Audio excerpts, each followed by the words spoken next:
As everyone knows, there's a political divide in America between red states, blue states, conservatives, liberals, moderates on both ends of the aisle. But we just don't know where it's going to eventually fall apart, as people are predicting civil wars, disputes and battles like that. But there's been a study about where people stand as far as where they think this will go. So let's go straight into some of these stats here.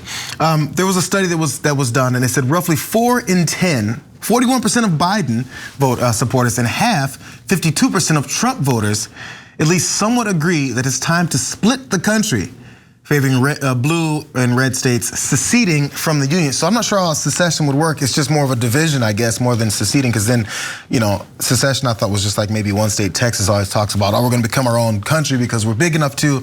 But so the study was done in a partnership with a new initiative called Project Homefire to explore these social differences in the way people see the nation. So some of the other findings from this include, on one hand, roughly 80% of Trump and Biden voters view democracy as preferable to any non-democratic kind of government. And on the other hand, more than 6 in 10 Trump and Biden voters see America as less a representative democracy and more of a system that is run by and rigged for the benefit of the wealthy. Now see, that's the thing. 6 in 10 of Trump and Biden supporters believe that. So that's a little bit of agreement on where they think things are happening. It's just they think their then ideology is the best to be separate from all of this. And also roughly 2 in 10 Trump and Biden voters, or more than 31 million Americans, strongly agree that it would be better if a president could take needed actions without being constrained by Congress or courts. This is, again, 2 in 10 Trump and Biden voters. So, I guess that the president should just kind of go off on his own and do whatever the hell he wants. And also 66% of Southern Republicans voted yes to seceding from the United States to join a new union, Southern Union, a new union called Southern Union, I suppose, made up of Texas, Oklahoma, Arkansas, Louisiana, Mississippi, Alabama, Georgia, Florida, South Carolina, North Carolina, Virginia, Kentucky, and Tennessee. Good luck to all of them, the Southern Union.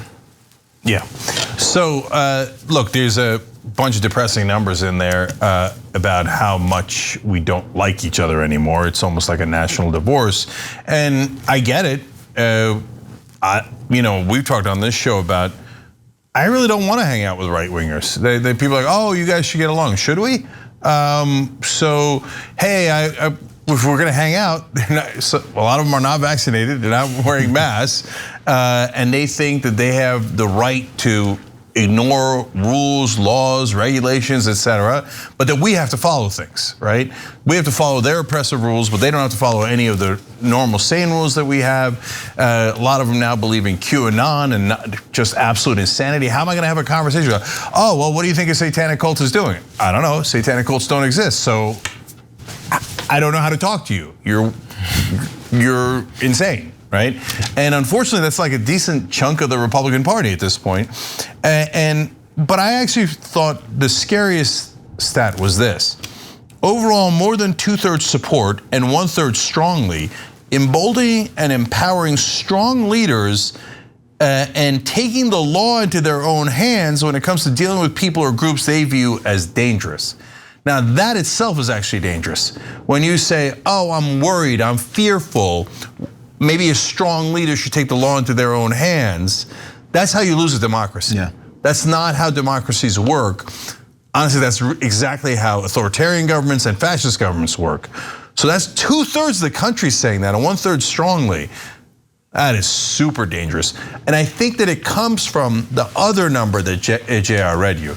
And this is what I've been saying for 20 years on this show.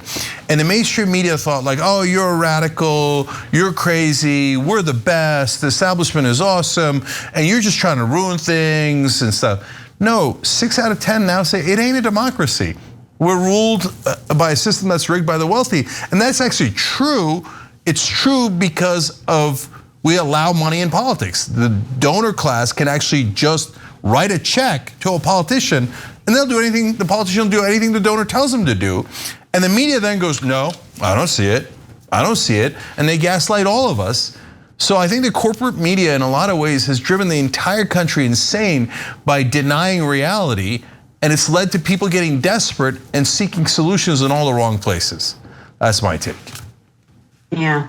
And I definitely think that that's on point. The fact is that we have a significant divide in this nation. And even recently, when I looked at California showing who had voted and what counties had voted for Gavin Newsom to be recalled, and you see that it's pretty much the eastern half that really does not want him, and the western half is what wants Gavin Newsom still in power. And it just reminds me of the fact that we've got some serious issues going on. And I really don't know that this nation can repair itself. I just damn sure can tell you, y'all can't do this without California. Yeah. That's right. I will flex all I will. Cali is my game, born, raised. Y'all can't do it without us. Yeah. California, fifth richest nation in the world if it was by itself. And so blue states give a lot more to the government than then redistributes to the red states. They desperately need us and don't realize it. Now, it's tempting to say, my God, if you just, like, for example, if you just took the West Coast, California, Washington, Oregon, throw in Hawaii, that is an awesome country, okay? Hell yeah. Right, now, but we're not gonna do that. No way, under no circumstances. First of all, we believe in America, unlike the Republicans. Second of all, if you do that, imagine how badly minorities are going to be abused in the new Southern Union, okay? In those red states, they are going to be brutalized. They're already treated horribly as it is. You take away the protection that the blue states give, I mean, we'd have to relocate people. It would be insanity. Yeah, that leads to my thought about this, because these are the questions about people thinking, I mean, honestly, the 41% of Biden supporters that said, oh, let's secede, it seemed weird to me too.